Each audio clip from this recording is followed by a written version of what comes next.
মামলা হোক তাদের বিরুদ্ধে, মামলা হোক তাদের বিরুদ্ধে যারা কিনা পাথর দিয়ে সেই লোকটাকে শেষ করেছে, বিএনপির চাঁদাবাজ বলেছে, মামলা হোক ওই সমস্ত গুপ্ত সংগঠনের বিরুদ্ধে। আচ্ছা, এআই দিয়ে নারীদেরকে হয়রানি করা যে ভিডিও, ছবি, ভয়েস দেখা যায় অনলাইনে, সবচেয়ে বেশি কারা করেছে? স্বৈরাচার শেখ হাসিনা বাংলাদেশ থেকে পালিয়ে যাওয়ার পর থেকে ইবলিশ শয়তান যে মানে ইলিয়াস আছে, সবচাইতে বেশি এআই দিয়ে রুমিন ফারহানা থেকে শুরু করে অসংখ্য মানুষকে হয়রানির শিকার করেছে। এআই দিয়ে যদি হয়রানির অভিযোগে যদি মামলা হয়, সবচেয়ে বেশি সেই মামলা খায় জামাত শিবির, গুপ্ত সংগঠন। ফেক আইডি দিয়ে, তাদের রিয়েল আইডি দিয়ে যে সমস্ত অশালীন বক্তব্য, যে মন্তব্য তারা লিখছে, যে ছবি বিভিন্ন এআই এর মাধ্যমে যে তৈরি করছে, সবচাইতে বেশি যদি মামলার হিসাব করেন তাহলে জামাত শিবির খায়। আজকে সেই জামাত শিবিরের গুপ্ত সংগঠনের গুপ্ত এক প্রোডাক্টটা দিয়ে মামলা করেছে বিভিন্ন জনের বিরুদ্ধে। আচ্ছা আপা, আপনাকে আমি একটি কোশ্চেন করতে চাই। আপনি একজন নারী, রুমিন ফারহানা একজন নারী, হয়তো বা আপনার মতের বিরুদ্ধে ভিন্ন দলের হয়ে থাকতে পারে। আপনি টকশোতে বলেছেন যদি বিএনপি বলে আপনি জামাত শিবির, তাহলে আপনার কোনো আপত্তি নেই, মানে সরাসরি না বলেও আপনি ঘুরিয়ে পেঁচিয়ে খেয়েছেন যে আপনি স্বীকার করেছেন জামাত শিবিরের সমর্থক বা এরকম কিছু।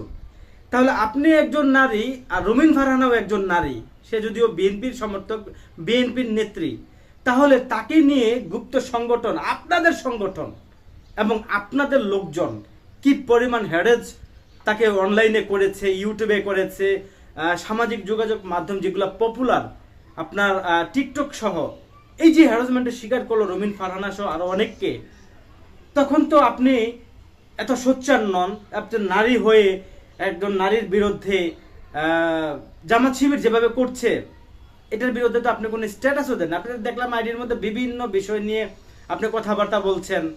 দেখেছি আপনার আইডির মধ্যে একটা নারী একটা পুরুষ মানুষের সাথে পায়ের স্যান্ডেল নিয়ে তাকে পিটাচ্ছে, আপনি সেটা নিয়ে একটু প্রতিবাদ করেছেন, আমি দেখলাম সে নারীটার বিরুদ্ধে করেছেন। কিন্তু সেই আপনি একজন নারী হয়ে, রুমিন ফারহানাও একজন নারী, তাকে নিয়ে ইলিয়াসের অ্যাডমিন যে একজন আছে কুলাঙ্গার, সৌদি থেকে চলে আসছে বাংলাদেশে গু খাওয়ার জন্য, এবং আইসা তার বিভিন্ন আইডি পেজ থেকে, যেগুলো সাংবাদিক ইলিয়াসের নামে পেজ ছিল, টেলিগ্রাম ছিল, নাম চেঞ্জ করেছে, যার পাবলিকের সাথে প্রতারণা করে নিজের নামে নিয়ে গেছে। তার নিজের হ্যাডমে চলার, তাদের অ্যাডমিনদের নিজের হ্যাডমে চলার বা নিজের প্রদীপ জ্বালানোর মতো কোনো ক্ষমতা নাই, সক্ষমতা। আরেকজন সেলিব্রিটির নামে আইডি পেজ খুলে তারা এগুলা করে, এরকম হচ্ছে তারা বাটপার। তো তারা তাদের আইডি থেকে তাদের অ্যাডমিনগুলা যে রুমিন ফারহানাকে এত অপমান অপদস্থ করলো এবং কি বিভিন্ন নেতাকর্মীদেরকে করলো, তখন আপনাদের কোনো কিছু যায় বা আসেও না। যখন কিনা আপনি ঢাবির নির্বাচনে আপনি সরাসরি ভিডিওতে দেখা যাচ্ছে রাব ব্যবহার করছেন ছাত্রদলের সাথে, আপনি ভিতরে প্রবেশ করতে দিচ্ছেন না, অথচ সেখানে জামাত শিবিরের এজেন্ট যেগুলা এবং কি যারা ওখানে প্রার্থী, তাদেরকে ভেতরেই ঢুকতে দিয়েছেন, তারা ভেতরেই আছে। চোরকে চুরি করতে সরাসরি স্থানে, স্পটে আপনি ঢুকিয়ে রাখছেন, আর অপর দিকে যারা আছে তাদেরকে, যারা নির্বাচিত হবে বা তাদের আপনাদের চাইতে ভোটে এগিয়ে আছে, সেই ভয়ে আপনারা তাদেরকে ভিতরে ঢুকতে দেন নাই। তো আসলে এই যে ভোট চুরিটা বা যে কারচুপিটা হয়েছে সেইখানে, সেটার সহযোগী হিসাবে তো আপনি সরাসরি এই জাতির কাছে আপনি একজন চিহ্নিত নারী। তো এই দেশের মানুষ, যেমন আওয়ামী লীগ মামলা হামলা দিয়ে কত সংখ্যক ডিজিটাল নিরাপত্তা আইনের মামলা হয়েছে বিএনপি জামাতের বিরুদ্ধে, সেটা তো আপনার জানার কথা। এরকম 6টা মামলার আমার বিরুদ্ধে করেছিল আওয়ামী লীগ, তারপরও আমাকে যে অন্যভাবে আমাকে জেলে নিয়েছে। যাই হোক, যেটা পরে, এটা একদিন পরে আলোচনা করব। তো এখন আপনি সরাসরি চোরকে চুরি করতে ভিতরে প্রবেশ করে রেখেছেন, এবং যারা চোরকে পাহারা দেয়, চুরি যাতে না করতে পারে, সুষ্ঠু নির্বাচন হয় ঢাকা বিশ্ববিদ্যালয়ে, তাদের সাথে যে মনে কষ্ট দিয়ে যে আচরণটা করেছেন, এটা তো জাতি দেখেছে, এদেশের মানুষ দেখেছে। তো তারা আপনাকে নিয়ে কি ভালো কিছু লিখবে? বা ধরেন এখানে তৃতীয় ব্যক্তি আওয়ামী লীগ এই বিষয়টা ফায়দা নিচ্ছে, এআই ভিডিও ছবি বানিয়ে আপনাকে নিয়ে ফেক আইডি দিয়ে এটা সোশ্যাল মিডিয়াতে ছড়িয়ে দিল, এরপরে এটা বিভিন্ন জন যারা আপনাকে অপছন্দ করে তারাও তাদের আইডিতে পোস্ট করছে।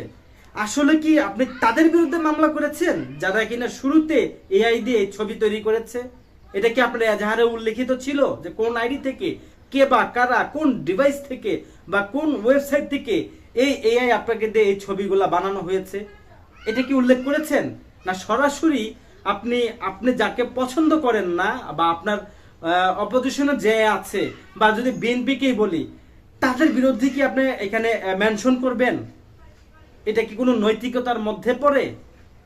আপনি একজন চোরকে সহযোগিতা করেছেন, যে অপরাধ করে সে তো অপরাধী, যে অপরাধকে সহযোগিতা করে সেও অপরাধী। 17 বছর এই দেশে আওয়ামী লীগ যে নৈরাজ্য করেছে, তাদের অপকর্ম প্রকাশ্যে একের পর এক আসছে। আমি আপনাকে বলতে চাই, একজন বিএনপির কর্মী হিসেবে, একজন এই দেশের আমি নাগরিক হিসেবে, আপনারও অপকর্ম, আপনি যেভাবে এদেরকে সাপোর্ট দিয়েছেন গুপ্ত সংগঠনকে, আপনি কিভাবে দিয়েছেন সেগুলো উন্মোচিত হবে দেশের এই মানুষের কাছে। ইতিমধ্যে নীলক্ষেতে ছাপানো হয়েছে এই যে ব্যালট পেপার, আপনি কত কিছুই আমরা দেখেছি না নিউজের মধ্যে, আরো কত কিছু যে আসবে। এখন আপনারা যে মামলা করছেন, বিএনপি ভাই, দেশের ভাই যারা আছেন তাদেরকে বলছি, জজ সাহেব তাদের, আইনজীবী তাদের, টোটালে আদালতের পুরো মানে সাইডটাই তাদের হাতে, তাদের জামাত শিবিরের করণীয় করে ফেলছে। তো এইসব মামলা করে আপনি নির্দোষ হলেও কি আপনাকে সেখান থেকে রেহাই দেবে, নাকি আপনাকে রেহাই দেওয়ার কোনো সুব্যবস্থা সেখানে নাই? এবং বিএনপির উচিত, আমি মনে করি, সারা বাংলাদেশের 64 জেলায় জামাত শিবিরের আইডিগুলা, পেজগুলা, বাঁশের কেল্লা, এদের অ্যাডমিনগুলো, আমি অসংখ্য অ্যাডমিন আমি চিনি, কারণ আমি যখন এদেরকে সাপোর্ট দিয়েছিলাম 2014, 15, 16 সাল পর্যন্ত, মনে পড়ে আপনাদেরকে, যারা পুরনো ব্যক্তি যারা আছেন, এটা নিয়ে তো মুফাসসিল ইসলামও আমাকে নিয়ে কড়া বার্তা দিয়েছিল। কারণ দিলওয়ার হোসেন সাইদিকে আমি এখনো পছন্দ করি, তার ছেলেকেও পছন্দ করতাম। যখন দেখলাম যে পূজা মণ্ডপে গিয়েছে, তার বাবা বলেছিল একটি বক্তব্যের মাধ্যমে যে কখনো মুসলমানের সবাই বা এরকম একটা বক্তব্য দিয়েছিল, মুসলমান কোনোদিন পূজা যেতে পারে না, অথচ তারই সন্তান এদেশে সবাই জানি, তাকে সম্মানের সহিত দেখতাম, আমার সাথে দেখা হয়েছিল, আমাকে বুকে জড়িয়ে নিয়েছিল, এখনো ছবি আছে আমার কাছে, কিন্তু ছাড়ছি না। কিন্তু কেন আমাকে ধরেছিল সেটা একটু ব্যাখ্যা করে নিই। সেই 15, 16 বা 14 এখান থেকে যখন মুফাসসিল ইসলাম এরকম একটি রেকর্ড প্রযুক্তির কারসাজিতে দেলোয়ার হোসেন সাইদিকে পচাইছিল নারী কেলেঙ্কারির একটা ভিডিও দিয়ে, সেই ভয়েসের ভিডিও সামাজিক যোগাযোগ মাধ্যমে আওয়ামী লীগ ছড়িয়ে দেয় এবং নাস্তিক মুফাসসিল ইসলাম এটা নিয়ে তার পক্ষে যায়, পক্ষেকার ওই ভিডিওর পক্ষে যায়, যে এই ভিডিওটা সাইদি সাহেবের। তখন আমি লিটন গাজী জামাতের শিবিরের একটারও হ্যাডাম ছিল না, কলিজা ছিল না মুফাসসিলের সাথে লড়ার জন্য। আমি একা আমার আইডি পেজ থেকে লড়েছি। তখন এই জামাত শিবিরের যে মূল যে পেজ আছে বাঁশের কেল্লা, সেখান থেকে আমার আইডি থেকে, ইউটিউব থেকে, পেজের থেকে ভিডিও নিয়ে তারাও প্রচার করত। সাপোর্ট দিয়েছিলাম যে একজন ভালো ব্যক্তিকে নিয়ে আপনারা এই ধরনের মিথ্যা রেকর্ড দিয়ে চালাবেন না। তো সেই জন্য বলতেছি যে এই জামাত শিবিরের এই যে আপনার এই বাঁশের কেল্লা, অসংখ্য অ্যাডমিনকে আমি চিনি, অসংখ্য, এবং এদের চরিত্র সম্পর্কে আমার জানা আছে, 3টা-4টা করে বিয়ে করাও আছে, এবং কি অনেক, যাকে এই বিষয়টা আরেকদিনকে বলবো। সিলেটের বেশিরভাগ লোক সিলেটের, আমি এটাও বলে দিই, বেশিরভাগ সিলেট, চিটগং, এই এবং কি পিরোজপুর, বিভিন্ন জায়গায় এদের অ্যাডমিন আছে, কারণ আমার সাথে কথা হয়েছে, আমি তো জানি। তো এখন জামাত বিএনপিকে বলবো, আপনারা সোচ্চার হন, এবং গত 1 বছরে যারা এই দেশে বিএনপিকে পচানোর চেষ্টা করেছিল, যেতে গুপ্ত সংগঠনের আইডি, পেজ সবগুলোকে আইডেন্টিফাই করে এদের বিরুদ্ধে আপনারাও আইনগত ব্যবস্থা নেন, মামলা করেন। আপনাদের মনে পড়ে পাথর দিয়ে একজন লোককে পিটিয়ে বা দিয়ে থেতলে দিয়ে হয়েছিল, তাকে দুনিয়া থেকে শেষ করা দিয়ে হয়েছিল।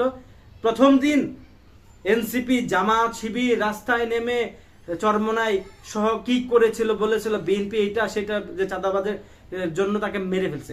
পরবর্তীতে কি আসলো, যমুনা থেকে শুরু করে বিভিন্ন টেলিভিশনে, যে সে যে লোকটি নিহত হয়েছে সেই লোকটি একজন বড় ধরনের ক্রাইমার ছিল, হাজী সেলিমের ভাগ্নির জামাইয়ের সাথে চলতো, আওয়ামী লীগ করতো, এবং যারা তাদেরকে মেরেছে তাদেরকে কাপড় চোপড় খুলে ভিডিও করে রেখেছিল, তাদের ব্যবসা লুট করেছিল, তাদের সাথে অসংখ্য অন্যায় করেছিল, যার ফলে এই ঘটনাটা তারা এই ঘটিয়েছে। এবং তারা এটাও দেখেছে সেই ব্যক্তিটা এই 5ই আগস্টের পরে বিএনপির সাথে ঘেঁষার চেষ্টা করেছিল বাঁচার জন্য।